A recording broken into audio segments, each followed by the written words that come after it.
ಈ ವಿಡಿಯೋ ನಿಮ್ಗೆ ಭಯ ಪಡ್ಸಕ್ಕಲ್ಲ, ಆದ್ರೆ ಒಂದು ರಿಯಾಲಿಟಿ ಹೇಳ್ತೀನಿ.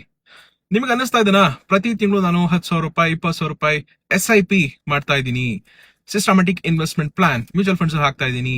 ಸೊ ಒಂದು 20-30 ವರ್ಷ ಆದ್ಮೇಲೆ ನಾನು ರಿಚ್ ಆಗೋಗ್ಬಿಡ್ತೀನಿ ಅಂತ ಒಂದು ಫೀಲಿಂಗ್ ಇದೆನಾ? Actually that's not true. ಅದು ಒಂದು ಬಿಟರ್ ಟ್ರೂತ್, ದೊಡ್ಡ ಸುಳ್ಳು. ಯಾಕೆ ಗೊತ್ತಾ? 30 ವರ್ಷ ಆದ್ಮೇಲೆ ನಿಮ್ಮ 1 ಕೋಟಿ ಇವತ್ತಿನ 17-18 ಲಕ್ಷಕ್ಕೆ ಮಾತ್ರ ಸಮ. 2 ಕೋಟಿ ಇವತ್ತಿನ 40-50 ಲಕ್ಷಕ್ಕೆ ಮಾತ್ರ ಸಮ. Because of the inflation silently ನಿಮ್ಮ ದುಡ್ಡನ್ನ ಕಿಲ್ ಮಾಡ್ತಾ ಇದೆ ಪ್ರತಿ ವರ್ಷ. ಸೊ ಟ್ರೂತ್ ಏನ್ ಗೊತ್ತಾ? SIP ಮಾಡಿದ್ರೆ ಕರೋಡ್ಪತಿ ಆಗಬಹುದು ಪೇಪರ್ ಮೇಲೆ, ಬ್ಯಾಂಕ್ ಅಕೌಂಟ್ ನಲ್ಲಿ, ಆದ್ರೆ ರಿಚ್ ಆಗಲ್ಲ. ಜಸ್ಟ್ ಒಂದು ಕಂಫರ್ಟಬಲ್ ಲೈಫ್ ಸಿಗುತ್ತೆ. ಪ್ರಾಬಲಿ ನೀವು ಇವತ್ತು ಲೀಡ್ ಮಾಡ್ತಿರೋ ಲೈಫ್ ತರನೇ ಸಿಗ್ಬೋದು. ಆದ್ರಿಂದ ಏನ್ ಮಾಡ್ಬೇಕು ಗೊತ್ತಾ? ಸ್ಯಾಲರಿ ಹೈಕ್ ಬಂತ, SIP ಅಮೌಂಟ್ ನ ಇನ್ಕ್ರೀಸ್ ಮಾಡಬೇಕು. ಬೋನಸ್ ಬಂತ, ಗುಡ್ ಕ್ವಾಲಿಟಿ ಸ್ಟಾಕ್ಸ್ ಗೆ ಇನ್ವೆಸ್ಟ್ ಮಾಡಬೇಕು. Health insurance is compulsory.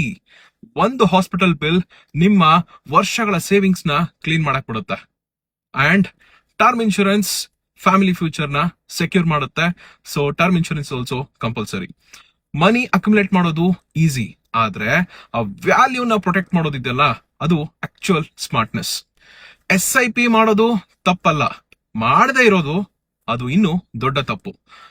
Gold, silver, real estate ಎಲ್ಲೆಲ್ಲ ಆಗುತ್ತೋ ಅಲ್ಲೆಲ್ಲ ಇನ್ವೆಸ್ಟ್ ಮಾಡಬೇಕು. ರಿಚ್ ಆಗಿ ಇರ್ಲಿಲ್ಲ ಅಂದ್ರೂ ಪರವಾಗಿಲ್ಲ, ಆದ್ರೆ ಕಂಫರ್ಟಬಲ್ ಲೈಫ್ ನಾವು ಲೀಡ್ ಮಾಡೋದು ಇಂಪಾರ್ಟೆಂಟ್.